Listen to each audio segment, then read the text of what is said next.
That's who Utahns are. We're coming out not just to reopen our businesses. Do we have to do that? Yes. But to take care of each other. We're not intended to be isolated and alone. Do we abide by government recommendations? If they make sense, yes. Abide by them. Be responsible. That's what being a citizen is all about. Self-responsibility. Taking care not just of your family but everyone else. But we don't need to live in fear, and we have to open up our markets again. We talk about being free market capitalists. Being free market is letting the markets be free, right? So that's what it's all about. You might have heard me say, there's a saying about a ship in harbor safe. That's not what it's built for. And all of you small business owners, you're heroes to me, right? You take the risk, you put your capital, you put your reputation on the line, and we need to be there for you. So I'm telling people, please go out as much as you can. Be responsible, be safe, but go out and support our local businesses. Help us rebuild our economy. Thank you so much. There you have it, Utah's top cop, John Reyes. Thanks, brother. We're running for the 4th Congressional District against Ben McAdams. Okay. We're running for freedom and liberty and conservative values that are not represented right now in the 4th District. Okay, real quick, Kim. I know you're busy. I'm sure you need to get somewhere. And I'm pro-Trump, yes. I'm pro-Trump, yes. You got my vote. You had to ask me. Kim, for the businesses that are hesitant in coming out because of what the response from authorities may be, what would your counsel be to them? I mean, would you just counsel them to open up? What would it be? Well, I think we can open up a lot of businesses and still safely, still keep them distant, keep sanitation. There's always disease floating around. We use good personal hygiene too, but take responsibility. This is America. How much should they implement the new normal? What's the new normal? Because the new normal in Salt Lake City is not a new normal we can tolerate. So the new normal is the old normal. Business, we're open for business. Woo! Utah's open for business. Vote Kim. Thank you. Appreciate it. Thank you. And I see them shutting down, and people don't appreciate what it does to a business owner when they have to let their employees go or let them know that they're not opening up their restaurant or their hotel for the year that they've been banking on. And I feel for them. Socially, there's a stigma that's been put on them. They've been shamed by people at the highest levels that should be encouraging, that should be lending support. And instead, they're shaming them. Like, if you open up, you're not patriotic, and then they pass these ridiculous rules. My own personal response to it is kind of my response to all dictates, which is defiance. I don't believe in civil disobedience.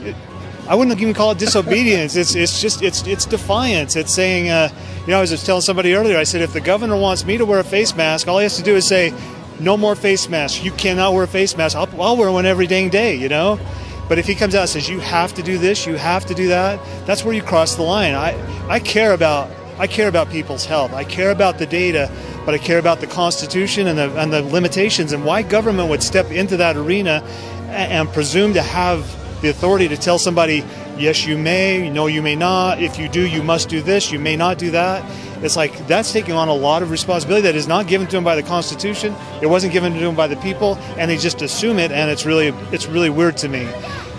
But as far as the businesses go, it puts them in a really awkward position. In my own business, we shut down for a couple of weeks out of respect to the people that were genuinely fearful. I respect that. All the businesses that are shut down, what people need to understand is we're at the beginning of the financial pain that's going to come from that. So we come to something like this today. I just want to go. I want to dig into my wallet, spend money, try to help them, try to say, let's do this. When it's all said and done, I think we're going to come out of this probably with a little bit weaker economy, hopefully with a little bit stronger republic and a stronger feeling for what it means to be independent and less dependent on the government. And so hopefully that's where we get to. Yeah. So, Phil, I don't know. I look around. I have a feeling that there's people at home wishing they can have the courage to be here. I mean, and speaking for my little circle of influence, a lot of them say, hey, you know what, David? I want to be with you, but, I'm kind of gonna stay back. What would be your counsel to the individual that's afraid to, maybe take a step out of the closet, so to speak? Yeah. I validate their concerns. I validate their fears. No one's saying shame on you for not coming out. And I don't want anyone to say shame on you for going out. It's like, this is America. We do what we think is right, and that's the whole idea of, consent of the governed, and where does government get its power? It's from the consent of the governed. So, if someone says, I don't feel comfortable going out, I've got some compromised whatever, then they do what they think is right. Do the thing that you think is right, and support each other, care about each other, take care of each other, and that's what I would say. Here he is, Mr. Eric Mustos himself. Eric, I feel that there should be a lot more people here than we see. People are afraid. People are afraid. That was my next question. How will you? What's your counsel to people that's watching this at home, cheering us on? Well, look, you have how many elected officials just came that believe in what we're doing? They know that we just went up to Salt Lake City and held a rally against Mayor Mendenhall doing the snitch lines. All of those guys knew that we did that. And where are they at today? They're here with us. And that's my point, is that we're not waiting for them to lead. We're the people, right? And we're the answer to it. So when we push up, our representatives are going to see it and be like, yeah. So we can't wait for them to take the lead. We've got to be the ones to go every single time. This whole thing should have been done with a memo. It should have been a one-page memo from the state of Utah that said, COVID-19, here's the risks. Here are the people that are at risk. Here's our recommendations. Send. We should have got it and said, wow, here's the risks.